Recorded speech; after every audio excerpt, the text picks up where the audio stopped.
I still remember it like it was yesterday. I got called by my boss to come into the office because he wanted to speak to me about something.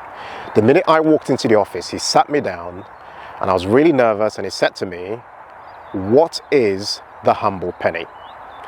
At that very moment, I literally froze because I realized that my boss had found out about my side hustle, which was then called the humble penny. You see, at that very moment, I didn't realize it, but years later I come to realize that that question right there was the beginning of what will be the different direction that I would end up taking when it came to my future career. You see, side hustles are a big deal for a lot of people, in that with the cost of living rising, a lot of people want to find alternative ways to make extra money, but they do it at a very potential risk. And that risk is that they could potentially be sacked from their jobs, they could be put on performance improvement, they could be monitored by HR, all kinds of things could happen. Today I want to just unpack my own story, and hopefully from hearing my story, I'd hope that you'd learn whether it's worth it starting a side hustle and risking it, given what the likely outcome is potentially going to be. Now I want to hear from you guys as you're watching right now. Pause this video and I want you to tell me in the comment section, is it worth it starting a side hustle, or is it not worth it starting a side hustle given the potential risks? And I'll be telling you my story shortly. If you think it's worth it, pause the video and type "worth it" in the chat. Okay? If you don't think it's worth it, pause the video and type "not worth it" in the chat. Now, coming back to my story, at that very moment where my boss asked that question, after I froze, I literally told him, "Look, I'm starting this thing. I've started this thing called a humble penny. It's a passion project. Yes, I've got a full-time job, but I'm doing this thing because I want to help people with their finances. I'm passionate about financial literacy, and I want to help to educate people with my own experience with my wife." Now, you would think that would be enough, in that, like, this is great. Like, you're doing something helping people. Like, why not? Right? It's not affecting your job. You're not doing it at work. It's not affecting your work performance, and so on. You would think this would be enough. However, it wasn't, because the next question that came was very telling. That next question was, are you making money from the humble penny? Okay? You see, that question by itself is very interesting, because that question, as I'll come to find out later on, was really a question about dependency and control. Because what you find, and let me know if this resonates with you in the comment section, what you find with a lot of employers is that a lot of employers don't want anyone really starting side hustles. Although some employers allow it, most employers don't want you starting a side hustle because they want you to be fully dependent on them. Yeah? And they want to, as a result of you being fully dependent on them, for them to be able to control you and tell you what to do. You see, when I answered that question and said that I've just started this thing, and that the little bit of money he's making, I'm using it to pay for technology and pay for, like, software and things like that I'm using, like hosting and so on. When I answered this question really caused a trigger in my observation, okay? Because I was starting to create something unusual. I was starting to step outside of the usual norm of control. And the bit that came after is what has never ever left me. Even till now, I can still feel it. He said to me that he was disappointed, right?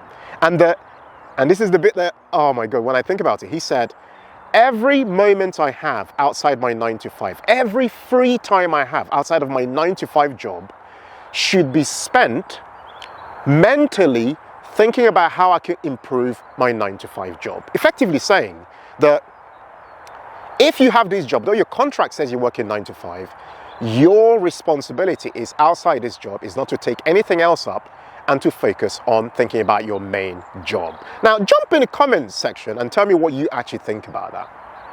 Because the minute that happened, I already knew that my time here will be short-lived, and I had to make a personal decision.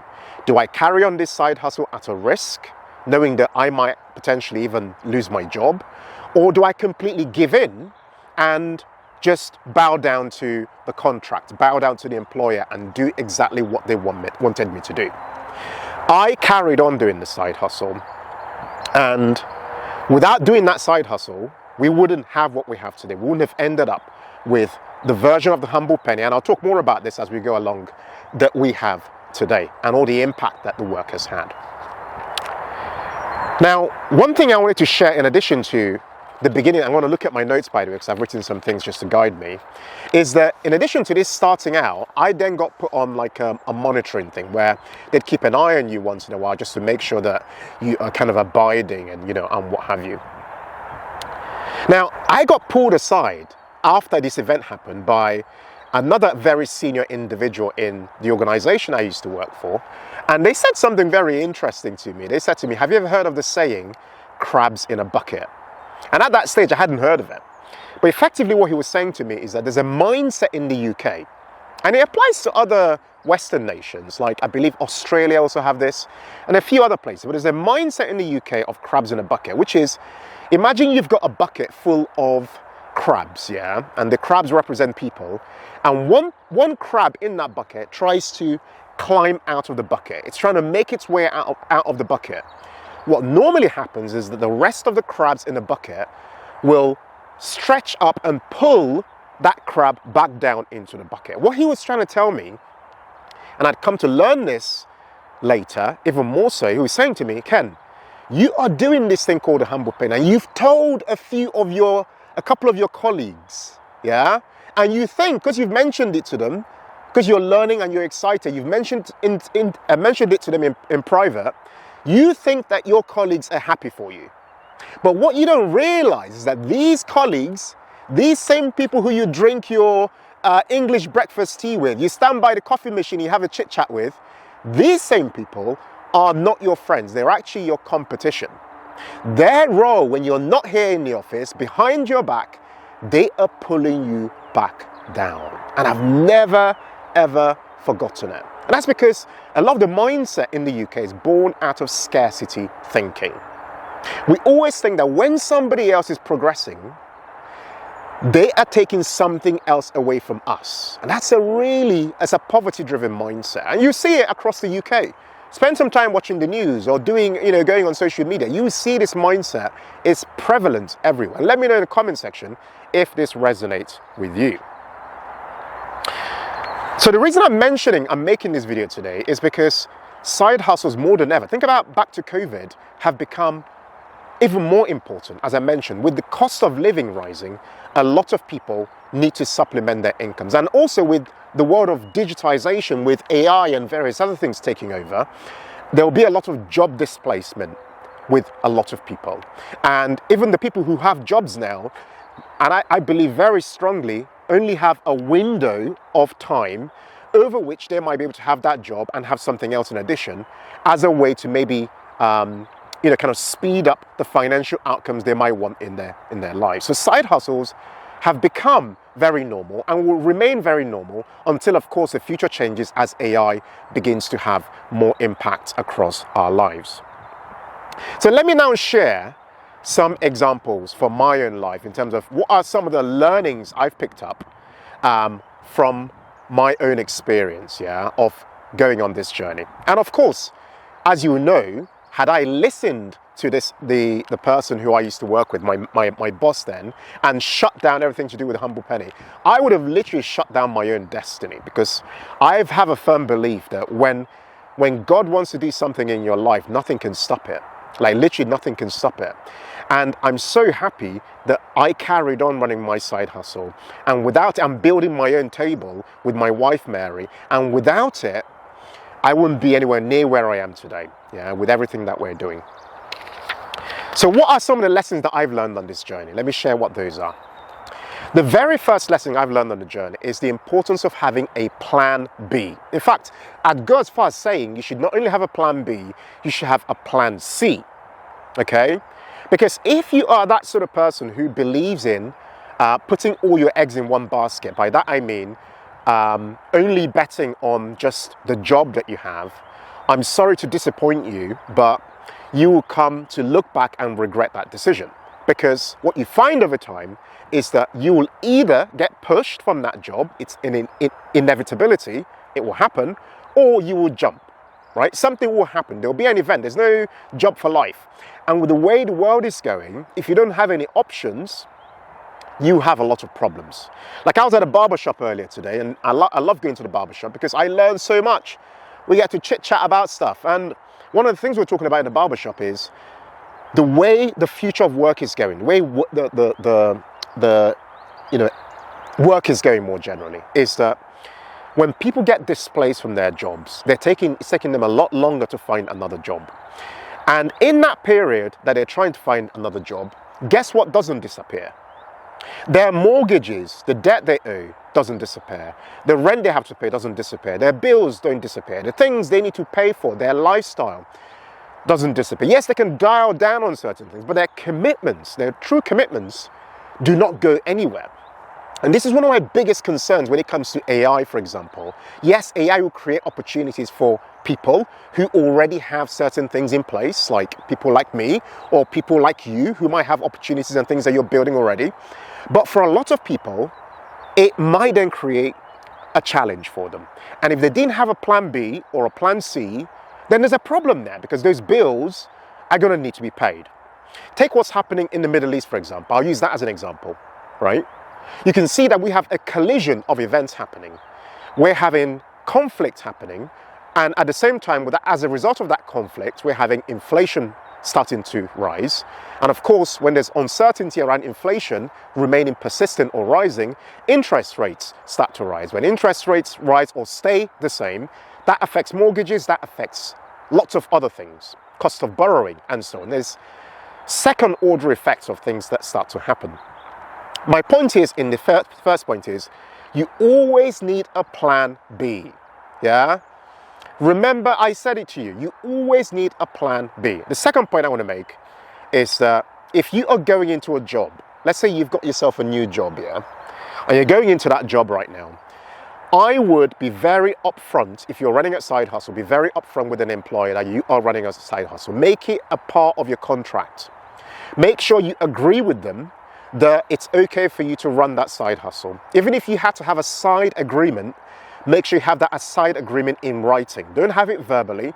Make sure someone knows in writing and you have evidence that you've agreed with them that you can run a side hustle or a side business or side project or whatever. Basically, you can make money outside of your day job.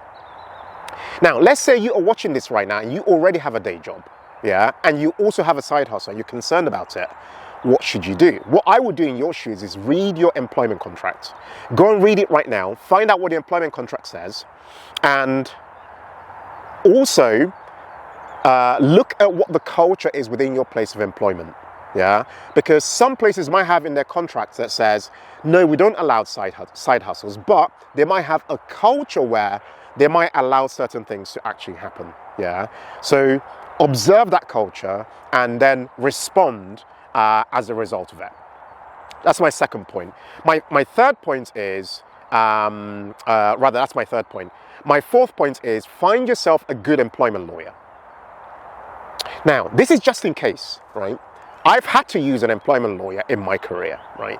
And I tell you, right, when you find yourself in a situation where you are arm wrestling with an employer or they're basically pushing you around because you're running a side hustle or they're just taking the piss or trying to get rid of you, you need people who understand the law and who can fight your corner. So before anything actually happens, ask for some recommendations. Ask friends and family or people you know if they have an employment lawyer. If they don't, take the name of your area. Let's say you live in, I don't know, like Blackheath, for example. Let's say you lived in Blackheath. Just type in Blackheath employment lawyer or, wherever you live, Greenwich employment lawyer or, wherever, right? Hackney, and then put employment lawyer and then type that into Google and then do some research, read some reviews and find somebody. This will become very, very important in time. Yeah. The fifth thing, I don't know what number I'm on, but the fifth thing I'll say is do not, under any circumstance, trust your so-called colleagues. Your colleagues, yeah, the people who sit with you every single day, who should actually, if they were being genuine, would be truly good people to have in your life. These people are not your friends. They are truly your competitors. And if they could stab you in the back, they absolutely would.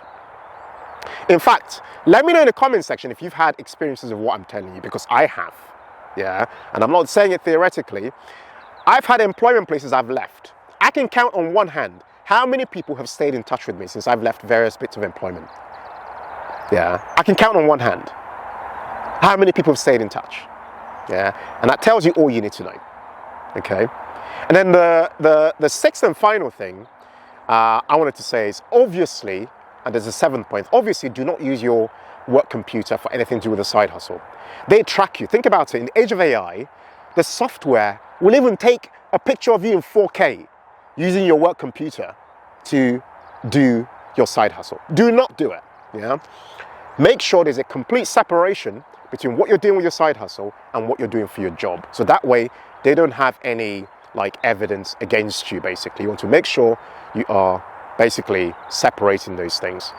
And then I want to just reflect finally to wrap this video up, because I've said a lot, right? And my journey has taught me so much, because had I not taken that move, think about what we're doing today with a humble penny. We've helped millions of people through this platform, whether it's on YouTube, Instagram, LinkedIn, TikTok, our website at humblepenny.com, our books, our first book, Financial Joy, our second book, The Wealth Habit, which I'll link to below and above, by the way, for people to check out if they wanted to. We've helped millions of people. Most of those millions of people were helped for free, people who I would never meet. And had I not focused and really committed to this calling I felt I had to run this thing called a humble penny, I would not be in a world where I've become a published author, a speaker. I have people, I went to the shopping mall today. I had people come up to me saying, here's how what you've been doing has been helping. Mary and I went to a friend's 40th the other day. People came up to us and said, two of you, when I see you as a couple, you represent so much to us, so much to our community. People love what we're doing so much, and that encourages us. Had I not taken that leap to really focus on building that plan B, yeah, we wouldn't be where we are today.